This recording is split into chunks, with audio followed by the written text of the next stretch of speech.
Assalamualaikum warahmatullahi wabarakatuh.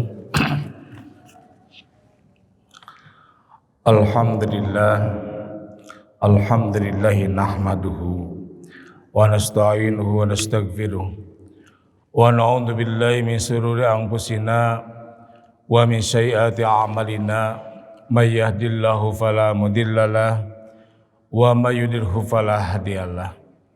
Asyhadu an la ilaha illallah wa asyhadu anna Muhammadar Rasulullah. Allahumma shalli wa sallim ala hadan nabiyil karim wa ala alihi wa sahbihi ajmain, amma ba'du.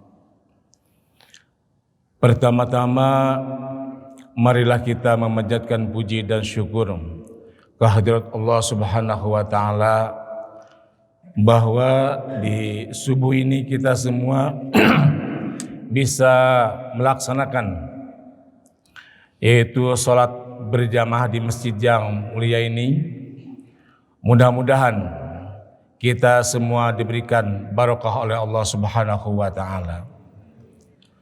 Shalawat dan salam kita curahkan kepada baginda alam yakni Nabi Muhammad sallallahu alaihi wasallam, kepada sahabatnya, kepada keluarganya, kepada kita semua yang taat dan patuh kepada ajarannya. Yang saya hormati Imam Besar Masjid Al-Jabar, dan yang saya hormati Pak Kiai, Ustadz wa Ustadzah, hadirin wal hadirat yang saya muliakan.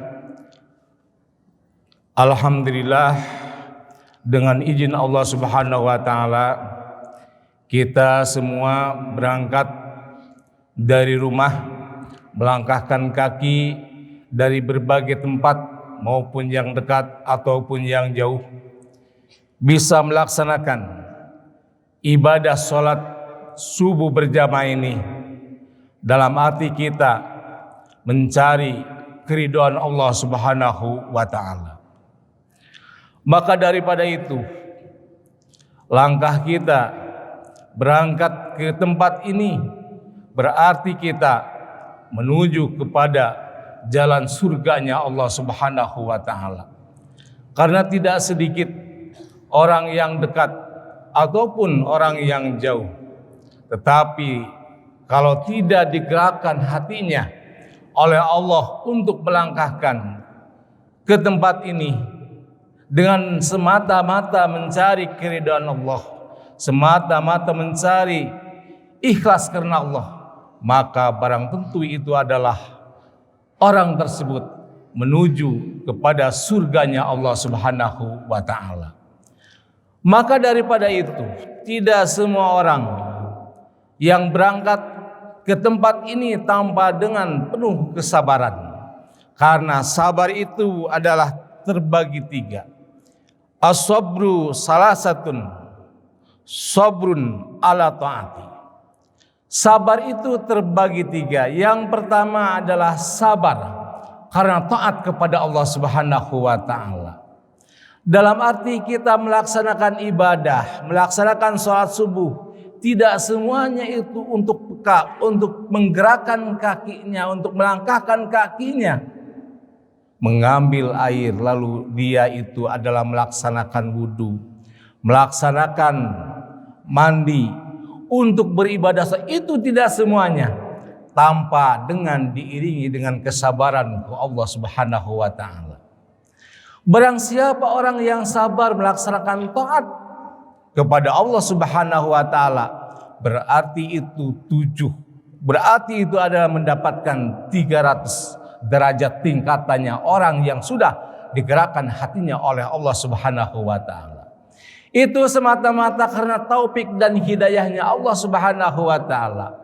Taufik dalam arti kita hati cenderung berniat untuk melaksanakan sholat di Al-Jabar. Tidak semua orang untuk berniat. Ada yang ke sini tetapi bukan untuk sholat, malah untuk sekedar selfie aja. Tetapi yang baik ini, masjid yang megah ini, mari kita makmurkan, mari kita isi. Dengan cara apa? Dengan melaksanakan sholat berjamaah. bertadarus. Apalagi kita iktikaf sebelum sholat, itu merupakan 300 derajat bagi orang yang gemar untuk melaksanakan taat kepada Allah Subhanahu wa taala. Taat kepada Allah Subhanahu wa taala berarti kita kategori yaitu hablum minallah, dan taat untuk melaksanakan kebaikan terhadap sesama manusia, saling menolong, saling menghormati kepada orang yang harus dihormati, menolong kepada orang yang harus ditolong. Itu juga merupakan ibadah kepada Allah Subhanahu wa taala. Karena kehidupan di dunia ini atau ibadah kepada Allah Subhanahu wa taala bukan hanya kita melaksanakan ibadah kepada Allah Subhanahu wa taala, tetapi harus baik terhadap sesama manusia. Yang kedua adalah wasabru ala musibah. Yang kedua adalah sabar tatkala kita diberikan musibah. Hidup di dunia ini berpasang-pasangan. Ada siang dan ada malam. Ada kemarau dan ada hujan. Itu selalu berdua. Termasuk di diri kita juga selalu berdua. Mata dua, telinga dua, hidung lubangnya dua, tangan dua, kaki itu ada dua. Itu menandakan manusia itu harus benar-benar tatkala kita diberikan musibah Allah Subhanahu wa taala, baik musibah karena ada keluarga yang meninggal, baik musibah karena bencana yang menimpa alam, maka itu semuanya harus dikembalikan kepada Allah Subhanahu wa taala. Untuk menyikapinya hal tersebut, maka kita harus bersabar kepada Allah Subhanahu wa taala. Karena orang sabar, orang yang disukai oleh Allah Subhanahu wa taala, dan beserta orang yang sabar itu Allah Subhanahu wa taala. Innallaha ma'as sabirin. Sabar dalam ekonomi.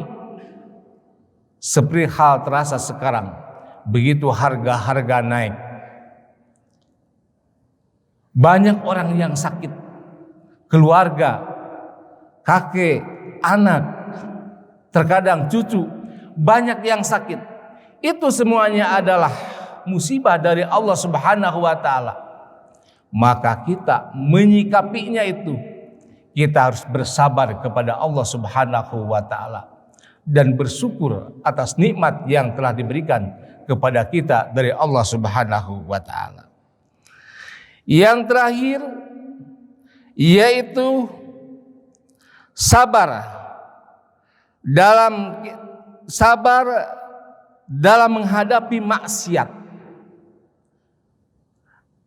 Karena di dunia ini kita selalu terdorong, selalu terhembus dengan syahwat-syahwat yang akan menjerumuskan kita kepada jalan yang penuh dengan kemaksiatan. Mengapa begitu?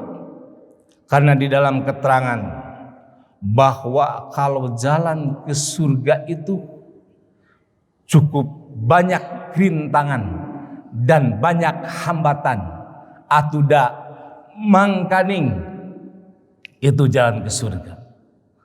Tetapi jalan untuk menuju ke neraka bagaikan jalan yang tidak ada terhalang.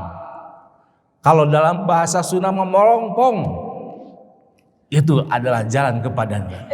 Melihat di dalam kemaksiatan itu sangat suka, sangat gemar, karena itu ada terdorong oleh syahwat kita yang barang itu akan menjerumuskan kepada jalan, yaitu jalan neraka.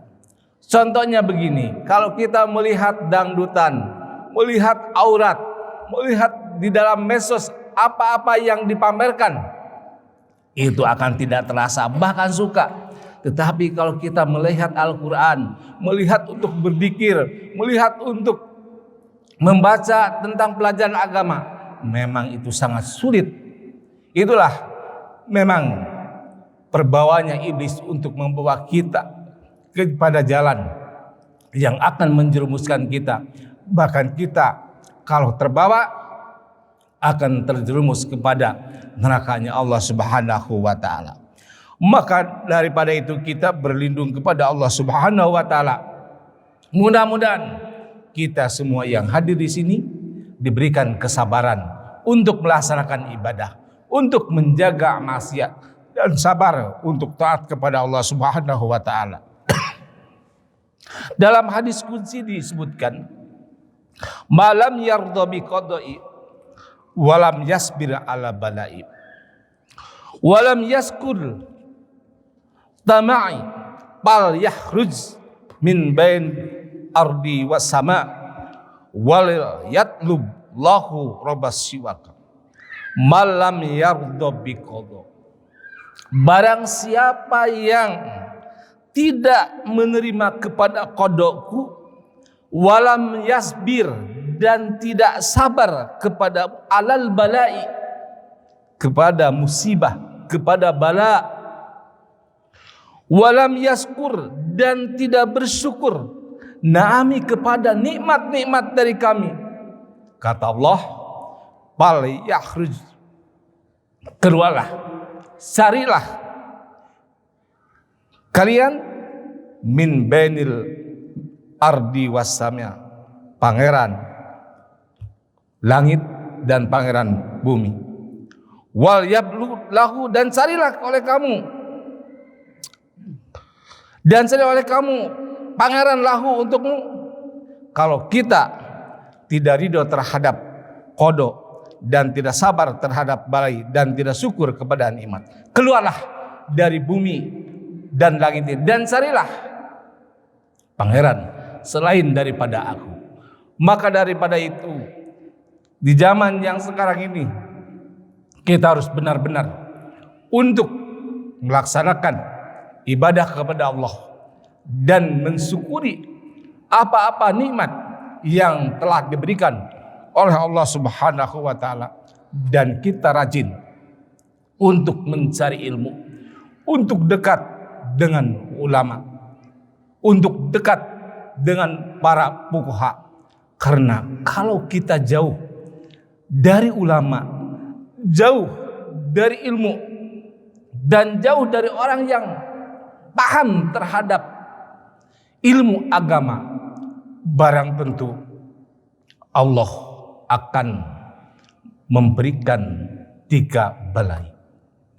Yang pertama, kata Rasulullah Shallallahu Alaihi Wasallam, di akhir zaman apabila manusia telah jauh, telah kabur dari ulama yang mengajarkan ngaji, ulama yang cukup, ulama yang memberikan ilmu terhadap kita, dan orang jauh terpisah dari orang yang tahu tentang agama, Allah akan memberikan bayab talihimul lahu bisalasin balai.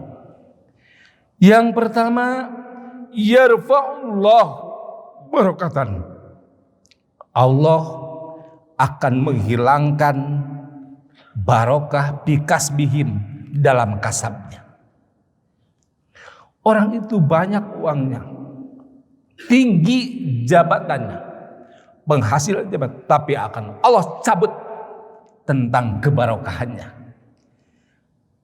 Dalam arti di dalam hatinya tidak merasakan puas, tidak merasakan tenang, tidak merasakan bahagia tatkala orang tersebut jauh daripada ajaran ulama yang mengajarkan tentang ilmu agama.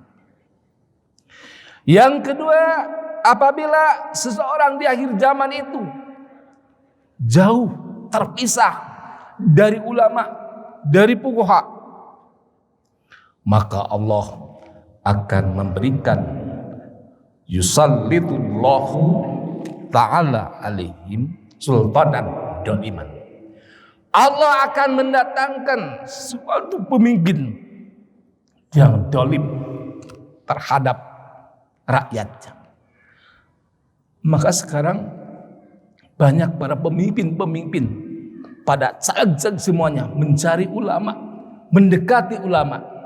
Karena kalau jauh dari ulama, maka pemimpin tersebut yang dikatakan oleh Rasul takut terjadi pemimpin yang zalim terhadap bangsa dan negara ini. Yang terakhir, wassalasitu yakhrujuna minad dunya bighairi iman. Yang ketiga, apabila di dunia ini sudah jauh dengan ulama, sudah jauh dengan para fuqaha, dalam arti tidak belajar agama dan tidak mengerti agama, maka ini yang dikhawatirkan oleh kita.